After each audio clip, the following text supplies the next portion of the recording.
Bill O'Reilly here, Wednesday, May 5th, 2021. You are listening to the O'Reilly Update. Here's what's happening today in America. Donald Trump launches his own social media platform. Vice President Harris blames the border crisis on climate change. Derek Chauvin seeks a new trial. Hate crimes in New York City jump 74%.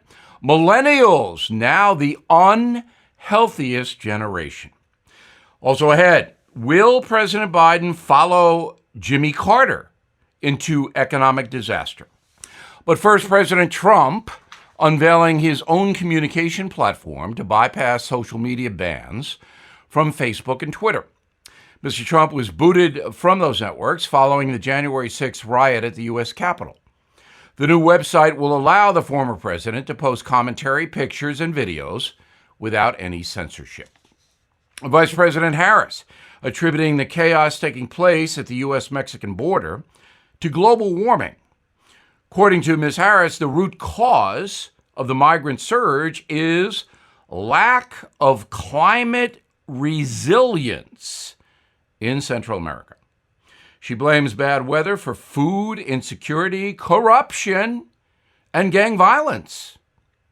Former Minneapolis police officer Derek Chauvin filing a motion for a new trial in the death of George Floyd, arguing his constitutional right to an impartial jury was violated multiple times. Images of one juror show the man wearing a Black Lives Matter t-shirt at a protest.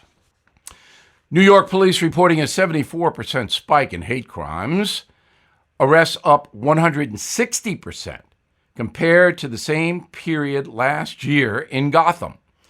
Biggest targets, Asian and Jewish communities in Brooklyn and Manhattan. 78 people have been arrested in New York City this year for hate crimes. Nearly all released without bail within hours, a result of the insane New York no bail law.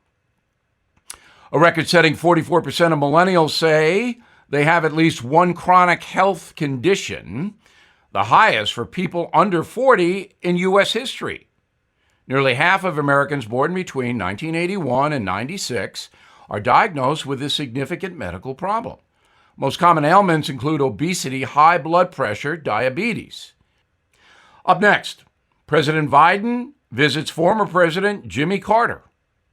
Right back. Are you looking for your next investment? Bill O'Reilly here. There are 7 reasons to look at the NRIA Real Estate Development Fund. Monthly cash flow payouts of 10% annualized. Bonuses to 21% targeted. They strategically locate in lower risk, high demand areas people want to move to. New construction is short on supply. Real estate affords diversification and safety from stock market risk. Their short and long-term strategy provides for steady returns right now. NRIA is an industry leader with a 15-year proven track record. So, if you've been sitting on the sidelines or want to diversify, start your due diligence at nria.net. Or you can call 800-800-1414. That's easy. 800-800-1414. An offer of securities is only made by the NRIA Private Placement Memorandum. Read it first. Past performance does not guarantee future results. NRIA is a real estate development firm. Learn more at nria.net. Time now for the O'Reilly Update message of the day. Last week, President Biden traveled to Georgia to meet with former President Jimmy Carter. Now, those who lived through the Carter administration, 1977 to 1981, winced. Mr. Carter, now 96 years old.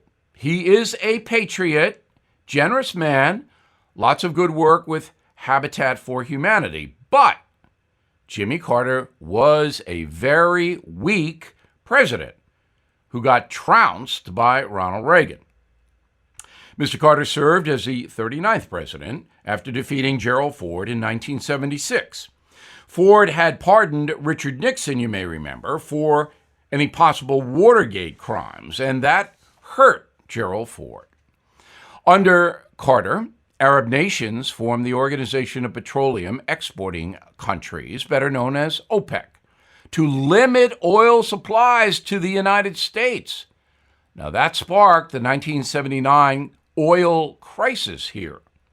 A shortage of gasoline prompted school closures, factories to shut down, and the rationing of gas. Motorists waited hours to fill up the tank. That was painful. I experienced it. And Jimmy Carter had no answer. On the economy, the energy crisis ended a period of growth. Both inflation and interest rates rose dramatically, while job creation and consumer confidence plummeted. The rate of inflation in the USA doubled in less than 12 months, eroding the buying power of the dollar.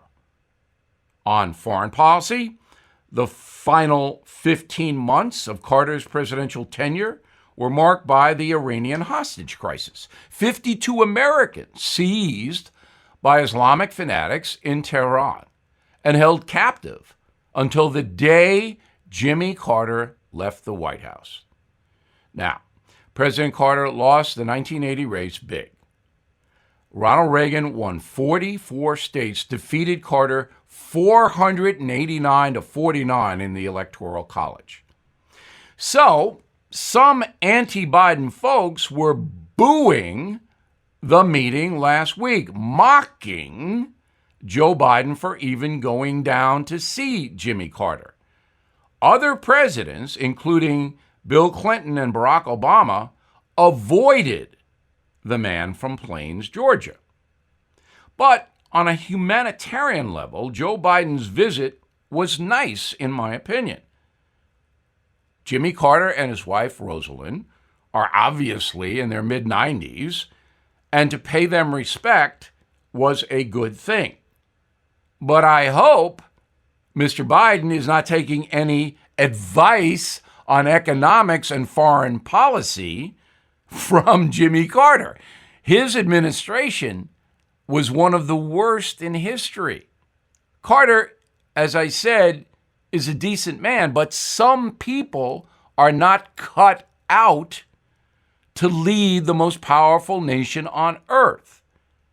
And that statement may be applied to Joe Biden, because his first 100 days have been a bit chaotic. I'm Bill O'Reilly. I approve the message by writing it. For more honest news analysis, please visit BillO'Reilly.com. And please check out my brand new book, Killing the Mob, available everywhere. In a moment, something you might not know. Thousands of animals are abandoned in the wilderness in America, and they need your help. I partnered up with Delta Rescue, the largest no-kill, care-for-life animal sanctuary in the world. Founded by actor Leo Grillo, Delta Animal Sanctuary is a one-of-a-kind rescue. Trained attendants look after each animal, providing them with food, treats, toys, and affection. Also, Delta Rescue has an on-site animal hospital that operates 365 days a year, and unlike others, Delta Rescue believes in giving animals a right to life. They allow all moms to have their litters, then care for the entire family for life. Delta Rescue relies solely on donations from people like us to help fulfill their mission. Support Delta Rescue and put your legacy to work. Delta's tax-saving estate planning. Grow your estate while letting your compassion for animals live on well into the future. Learn more at deltarescue.org/Bill. deltarescue.org/Bill. Now, the O'Reilly Update brings you something you might not know. This week, 1970, members of the Ohio National Guard fired into a crowd of students protesting the war in Vietnam. Dozens injured, 4 killed in what is known as the Kent State Massacre. The incident triggered a national outcry, including one of the biggest anti-war anthems of all time, Crosby, Stills, Nash and Young's song Ohio, which refrained, "Tin soldiers and Nixon's coming. We're finally on our own. This summer I hear the drumming. 4 dead in Ohio." Here's the story. In late April 1970, President Nixon announced the U.S. military was expanding its operations into Cambodia to defeat Vietnamese communists that were using the country to resupply. Protests erupted on campuses across the USA over the Cambodian incursion. On May 4th, students at Kent State University in Ohio, 40 miles south of Cleveland, gathered to protest the Vietnam War. Officials attempted to ban the demonstration, handing out 12,000 leaflets claiming the event was canceled, which it was not.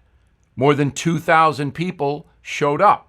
The Ohio National Guard was deployed to stop the protest. When most of the crowd refused to disperse, the Guard used tear gas. Because of wind, the gas had little effect, and some students threw a volley of rocks at the National Guard, chanting "pigs off campus." Chaos unfolded. 29 guardsmen fired their weapons at the students, using 67 rounds of ammunition.